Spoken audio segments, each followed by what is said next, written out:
باران رحمت میں آپ سبھی کو ایک بار پھر سے خوش آمدید۔ آج کی کہانی کا ہمارا ٹاپک ہے دولت کس کام کی۔ ہم سے پہلی امتوں میں ایک شخص تھا جس نے بہت زیادہ مال و متاع جمع کیا ہوا تھا اور اس کی اولاد بھی کافی تھی۔ طرح طرح کی نعمتوں سے اللہ تعالیٰ نے اس کو نوازا ہوا تھا۔ کثیر مال ہونے کے باوجود وہ انتہائی کنجوس تھا۔ اللہ کی راہ میں کچھ بھی خرچ نہیں کرتا تھا۔ ہر وقت اس کی کوشش یہی ہوتی کہ کس طرح میری دولت میں اضافہ ہوتا چلا جائے۔ جب وہ بہت زیادہ مال جمع کر چکا تو اپنے آپ سے کہنے لگا کہ اب تو میں خوب عیش و عشرت کی زندگی گزاروں گا۔ چنانچہ وہ اپنے اہل و عیال کے ساتھ خوب عیش و عشرت کی زندگی گزارنے لگا۔ بہت سے خدام ہر وقت ہاتھ باندھے اس کے حکم کے منتظر رہتے تھے۔ وہ ان دنیاوی آسائشوں میں ایسا مگن ہوا کہ اپنی موت کو بالکل بھول گیا۔ ایک دن ملک الموت حضرت عزرائیل علیہ السلام ایک فقیر کے روپ میں اس کے گھر پہ آئے اور دروازہ کھٹکھٹایا۔ غلام فوراً دروازے کی طرف دوڑے اور جیسے دروازہ کھولا دیکھا تو سامنے ایک فقیر کو پایا۔ اسے پوچھا کہ تو یہاں کس لیے آیا ہے؟ ملک الموت حضرت عزرائیل علیہ السلام نے جواب دیا کہ جاؤ اپنے مالک کو باہر بھیجو، مجھے اسی سے کام ہے۔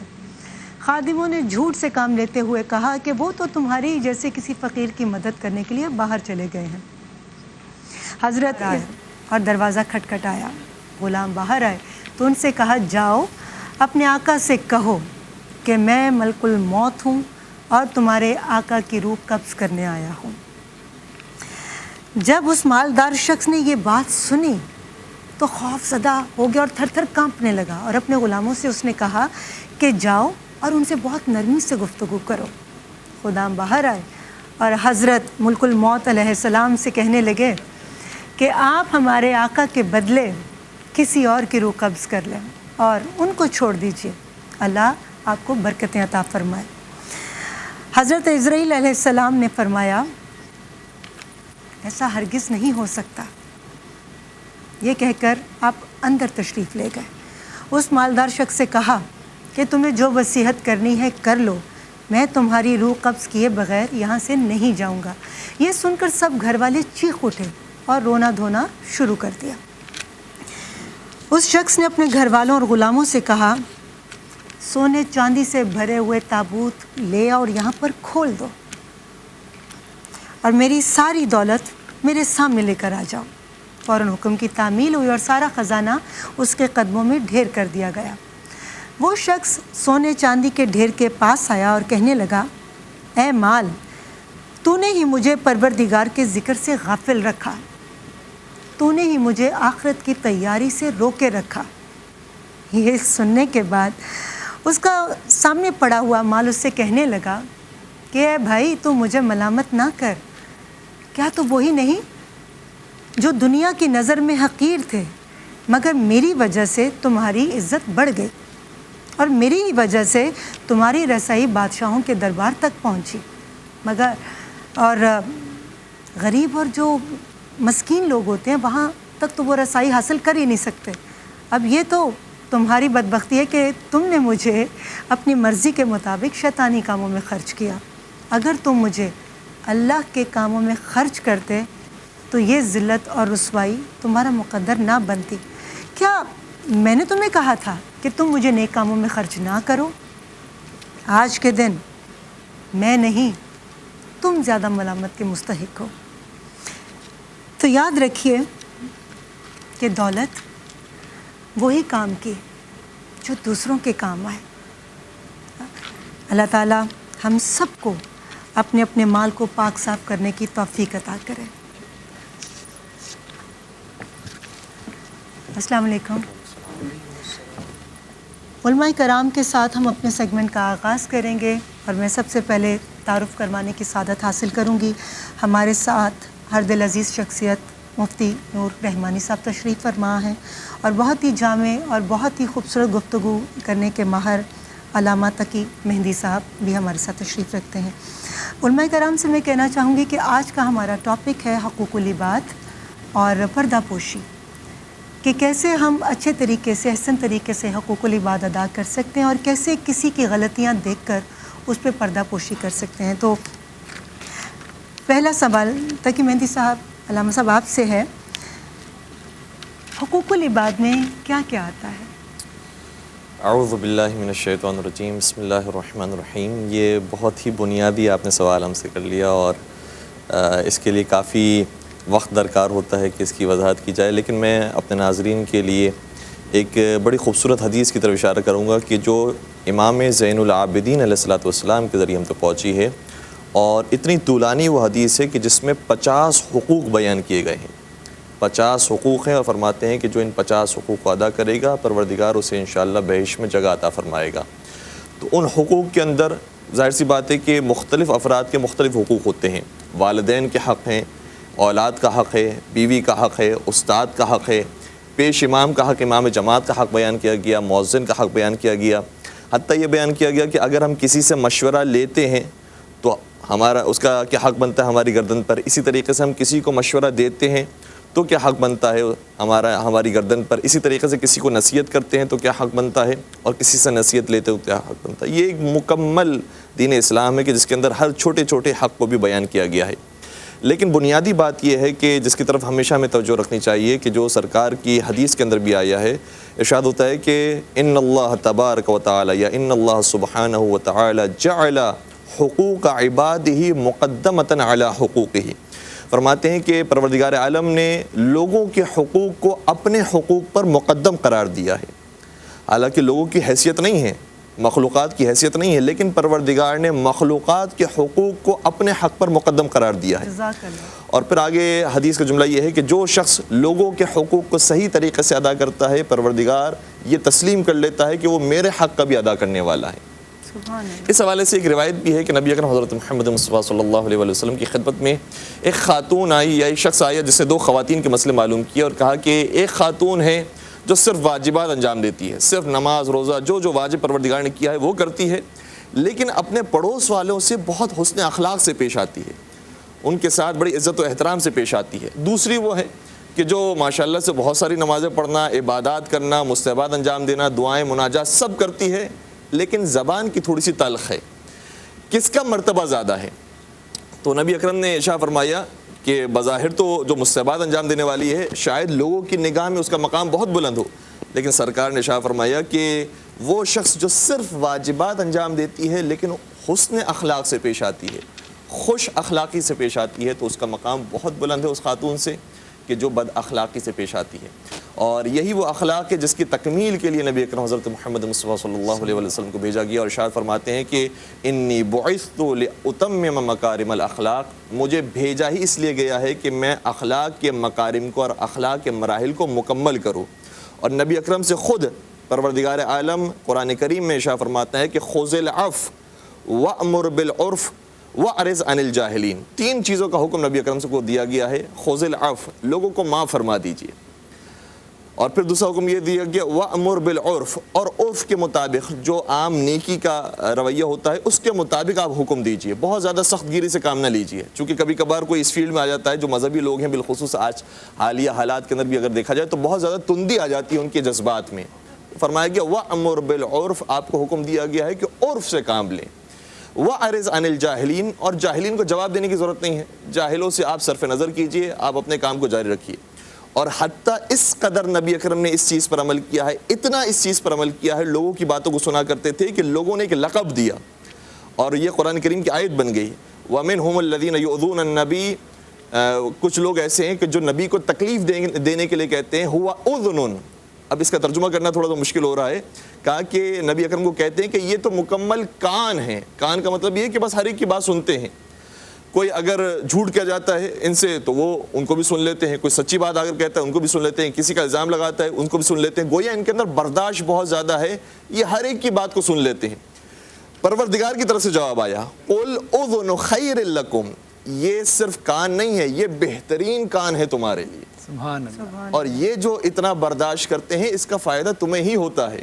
تو جو مدیریت کرنے والا ہوتا ہے، جو جتنے بڑے درجے پر پہنچتا ہے، وہ اتنا ہی لوگوں کی بات کو تحمل کرتا ہے، برداشت کرتا ہے، اور اتنے اخلاق سے پیش آتا ہے۔ ماشاء اللہ۔ مفتی نور محمد صاحب، کیونکہ حقوق العباد کا ذکر ہے تو ایک روایت اسی میں سے ہمارا سوال بھی ہے کہ ایک روایت ہمیں سننے کو ملتی ہے کہ رسول اکرم صلی اللہ علیہ وسلم کی بارگاہ میں ایک شخص آیا اور کہتا ہے کہ یا رسول اللہ صلی اللہ علیہ وسلم ایک طرف جہاد ہے اور دوسری طرف میری والدہ جو ہے وہ سخت علیل ہیں، بیمار ہیں، تو مجھے کیا کرنا چاہیے؟ تو رسول خدا صلی اللہ علیہ وسلم نے ارشاد فرمایا کہ تم اپنی والدہ کی دیکھ بھال کرو، یہی تمہارے لیے جہاد ہے۔ تو اب اپنے ماں باپ کو ہم کس طرح سے خوش رکھ سکتے ہیں کہ جس سے اللہ کی رضا بھی حاصل ہو اور حقوق العباد ادا ہو سکے؟ نحمد و نصلی علی رسولہ الکریم، اما بعد فاعوذ باللہ من الشیطان الرجیم، بسم اللہ الرحمن الرحیم۔ قال اللہ تعالی فی القرآن المجید والفرقان الحمید واعبدوا اللہ ولا تشرکوا بہ شیئا وبالوالدین احسانا، وقال اللہ تعالی مقاما آخر ووصینا الانسان بوالدیہ، وقال اللہ تعالی مقاما آخر وإذ أخذ اللہ میثاق النبیین، صدق اللہ العظیم وصدق رسولہ النبی الکریم الامین الرؤوف الرحیم۔ تمام تعریفیں اللہ سبحانہ و تعالی کے لیے اور درود و سلام اللہ کے رسول، ہم سب کے آقا، ہم سب کے مولا تاجدار مدینہ حضور محمد مصطفیٰ صلی اللہ علیہ وآلہ وسلم۔ قرآن مجید فرقان حمید کا جو موضوع ہے وہ انسان ہے، اور قرآن مجید فرقان حمید میں 6666 آیات ہیں، اور جن میں سے صرف 500 جو آیات ہیں وہ فقہ سے متعلق ہیں، جو فقہ ہیں ان سے ترین قانون سے متعلق۔ 6100 آیات جو ہیں وہ انسانی معاملات پر ہیں کہ انسان کس طرح، لیس البر ان تولوا وجوہکم قبل المشرق ولکن البر من آمن باللہ والیوم الآخر والملائکۃ والکتاب والنبیین وآتی المال علی حبہ ذوی القربى والیتامى والمساکین۔ نیکی یہ نہیں ہے کہ تم اپنا منہ مشرق کی طرف موڑو یا مغرب کی طرف۔ آگے آیت میں فرمایا وآتی المال علی حبہ ذوی القربى، اللہ پہ یقین رکھنے کے بعد، نبیوں کے بعد، اب جو تمہارے جو قریب کے لوگ ہیں ان کو عطا کرو۔ آپ بہت ہی خوبصورت گفتگو کریں، اور میں چاہوں گی کہ اس کا آپ تفصیل سے جواب دیجیے گا، مگر لاہور کے مضافات میں اس وقت اذان مغرب کا وقت ہوا چاہتا ہے۔ اس وقت ہم لیں گے ایک چھوٹا سا بریک سے واپس آئیں گے تو ہماری گفتگو کا سلسلہ یہیں سے شروع ہوگا۔ دیکھتے رہیے باران رحمت۔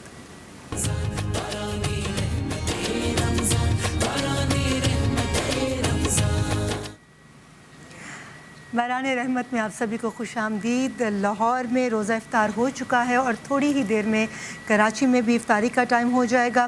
علماء کرام اور باقی شخصیات کی گفتگو سے ہم روحانی بالیدگی تو حاصل کر ہی رہے ہیں، لیکن اس کے ساتھ ساتھ جسمانی صفائی کا بھی بہت زیادہ خیال رکھنا چاہیے، اور اگر ہم جسم کی صفائی کی بات کرتے ہیں تو ہاتھوں کی صفائی تو بہت امپورٹنٹ ہے۔ اس کے لیے ہم ڈیٹول سوپ اور سینیٹائزر اس کا استعمال اپنی زندگی کا معمول بنا لیں۔ جیسے کہ آپ سب لوگوں کو اچھی طرح سے معلوم ہے کہ 20 سیکنڈ تک ہمیں اپنے ہاتھ اچھی طرح سے دھونے چاہیے، اور جب آپ ہاتھ دھو رہے ہوں تو پانی کو ضائع نہیں کرنا، نل بند کر دیجئے۔ ڈیٹول سے جراثیم کا خاتمہ، اور جہاں برائی کا خاتمہ ہو اس سے اچھی چیز کیا ہو سکتی ہے؟ تو تھینک یو ڈیٹول، آپ کا شکریہ کہ جس کی وجہ سے جراثیم ہم سے کوسوں دور بھاگ جائیں گے۔ تو ڈیٹول کا استعمال اپنی زندگی کا معمول بنا لیجیے۔ ماشاء اللہ، ماشاء اللہ۔ مجھے یہاں ایک بڑی خوبصورت بات ذہن میں آئی کہ آپ دونوں حضرات بیٹھے ہیں کہ ہم انویسٹمنٹ کرتے ہیں، یعنی پراپرٹی کی انویسٹمنٹ، گھر کی انویسٹمنٹ، مال کی انویسٹمنٹ کب کہ بڑھاپے میں کام آئے۔ ہم جہاں یہ انویسٹمنٹ کرتے ہیں وہ ہم اپنے معاملات کی انویسٹمنٹ نہیں کرتے کہ جب ہمارے پاس وہ شہرت نہ ہو، وہ مقام نہ ہو، یا وہ صحت نہ ہو، تب بھی لوگ ہماری ویسے ہی رسپیکٹ کریں، ویسے ہی عزت کریں۔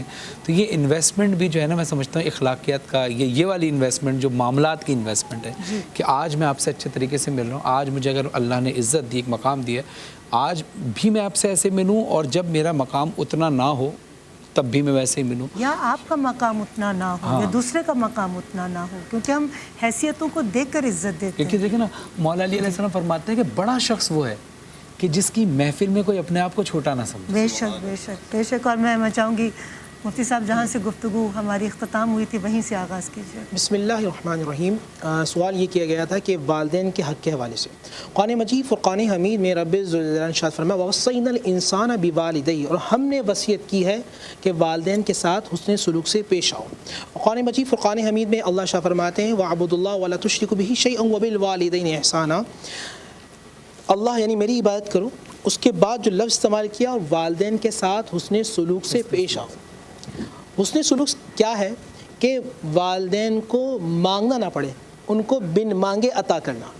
اور یہ والدین میں آپ کو رمضان کے اندر یہاں آپ کوئی نیکی کرتے ہیں تو آپ کو ملٹی پلائی نیکی ملتی ہیں۔ آپ ایک فرض پڑھتے ہیں تو آپ کو 70 فرائض کے برابر ثواب ملتا ہے. یعنی ہر چیز میں اللہ سبحانہ و تعالیٰ تعداد عطا فرما رہے ہیں. اللہ کے نبی صلی اللہ علیہ وآلہ وسلم کا ارشاد کرام ہے. میں آپ سب سے پوچھتا ہوں جتنے ناظرین گھر میں دیکھ رہے ہیں, آپ میں سے ہر کوئی شخص چاہتا ہے کہ اسے روزانہ ایک حج اور ایک عمرے کا مقبول عمرے کا ثواب ملے. کون نہیں چاہتا؟ کون نہیں چاہے گا؟ اللہ کے نبی صلی اللہ علیہ وآلہ وسلم فرماتے ہیں جو شخص صبح اٹھ کے اپنے والدین کو, والد یا والدہ کو اٹھ کر دیکھتا ہے محبت سے, اللہ اسے ایک حج اور عمرے کے برابر ثواب عطا فرماتا ہے. اور والدین کی دعا کیا ہے؟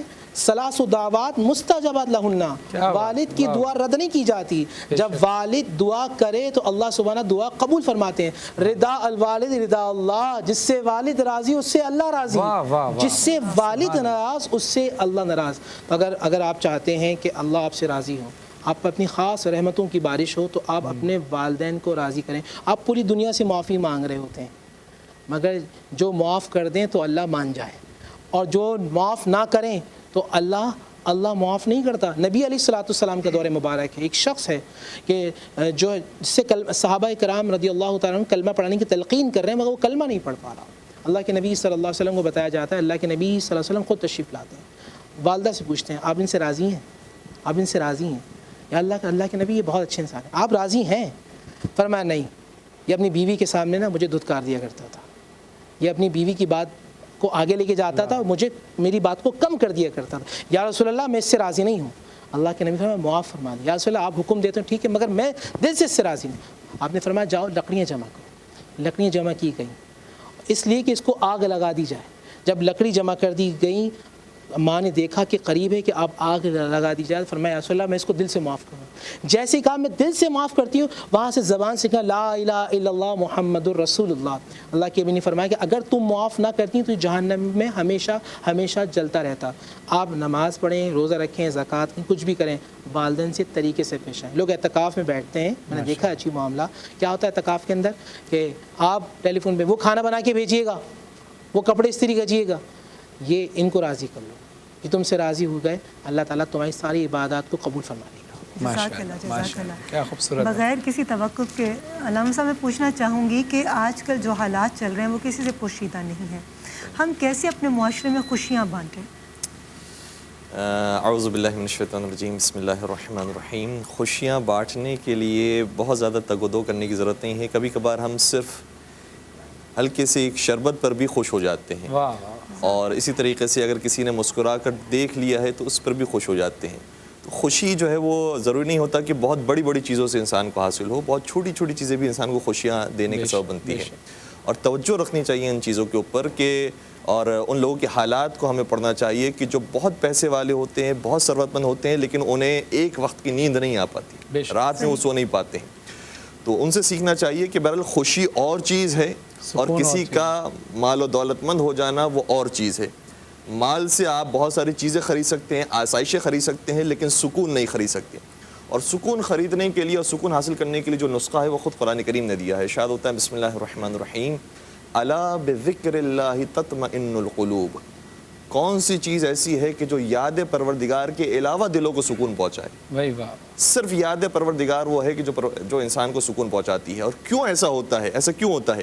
مثال کے طور پر آج میرے پاس کوئی اچھا موبائل نہیں ہے, میں موبائل لینا چاہتا ہوں تاکہ مجھے سکون حاصل ہو جائے. میں نے موبائل خرید لیا, اچھا مجھے موقع ملا, میں نے موبائل خرید لیا. کتنے دن وہ سکون رہے گا؟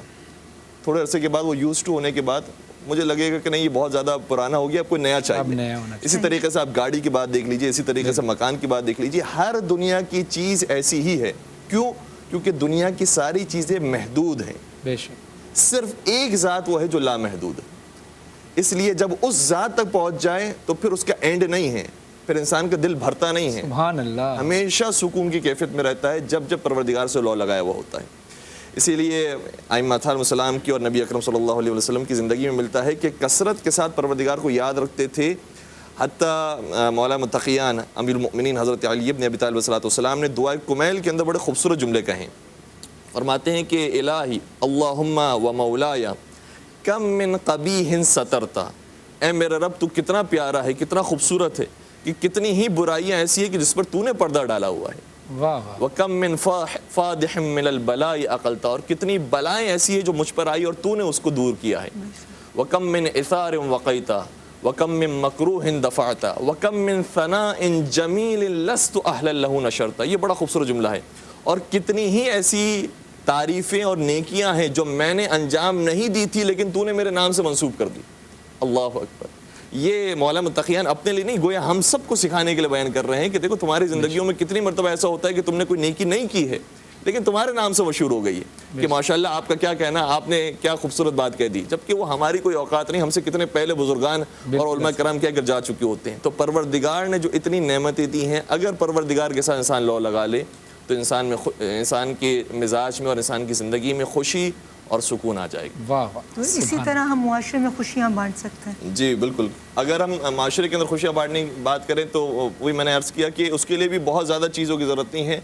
ہم اگر مسکرا کر کسی کو دیکھتے ہیں تو یہ بھی سامنے والے کے دل کو خوشی کا باعث بنتا ہے. قرآن کریم کی باقاعدہ آیت موجود ہے کہ قول معروف و مغفرۃ خیر من صدقۃ یتبعها اذی. فرمایا گیا کہ وہ صدقہ جس کے بعد انسان احسان جتلائے, جو آج کل کا معاشرہ بن گیا ہے سوشل میڈیا کی وجہ سے کہ ہم نے کوئی نیکی کرنی ہے تو اس کو سیلفی کے ساتھ ہمیں لینا ہے کہ پتہ چلے کہ یہ نیکی کی گئی ہے, صدقہ دیا گیا ہے. قرآن کریم کی آیت یہ ہے کہ اس نیکی سے کہ جس کو جتلایا جائے بہت بہتر ہے کہ انسان خوبصورتی کے ساتھ اور مسکراہٹ کے ساتھ اس کو منع کر دے, کہہ دے کہ میں ابھی اس کیفیت کے اندر نہیں ہوں کہ تمہاری زیادہ مدد کر سکوں, اور دست شفقت پھیر دو, پیار و محبت کا سلوک کر دے. کچھ جگہ پہ یہ بھی تو کہا جاتا ہے نا کہ بلا کہ کچھ نیکیاں اعلانیہ کی جائیں تاکہ لوگوں کو موٹیویشن حاصل ہو, جی جی بالکل, اور کچھ چھپا کر کی جائے تاکہ ہمارے اندر تکبر پیدا نہ. باقاعدہ قرآن کریم کی یہ بھی آیت ہے کہ الذین ينفقون اموالهم فی اللیل والنہار. ظاہراً یہ آیت ہے سرا وعلانیہ, کہ کچھ لوگ ایسے ہیں کہ جو اللہ کی راہ میں انفاق کرتے ہیں دن میں بھی اور رات میں بھی, دکھا کر بھی اور چھپا کر بھی. تو یہ ہر چیز ہمارے بہرحال ذمہ داریوں کے اندر شامل ہے, کیونکہ اگر ہم اچھائیاں پورٹری کریں گے, لوگوں کے سامنے لے کر آئیں گے تو خود بخود اچھائیوں کی صفت معاشرے کے اندر قائم ہوگی. ماشاءاللہ ماشاءاللہ. جزاک اللہ. اور آپ کچھ کہہ رہی؟ جی بالکل, وقفے کی طرف جائیں گے. کیا کریں, دل تو نہیں کر رہا. اتنی خوبصورت گفتگو ہو رہی ہے علماء کرام کے ساتھ اور اتنے سارے سوالات ہیں ہم طالب علموں کے ذہنوں میں, مگر وقت کے دامن میں مجبوری ہماری صرف یہ ہوتی ہے کہ وقت ہمارے پاس کم ہوتا ہے, موضوع اتنے حسین ہوتے ہیں اور علماء کرام اتنے عظیم شخصیات ہمارے پاس ہوتے ہیں. یقیناً آپ کو بھی ایک کمی محسوس ہو رہی ہے, ہمیں بھی اس بات کی کمی, لیکن ایک مجبوری ہے کہ ہمیں بریک لینا پڑ رہا ہے. جی بالکل, اس وقت ہم لیں گے بریک اور افطار کے بعد ہماری ٹرانسمیشن کا سلسلہ جاری. آپ کہیں مت جائیے گا.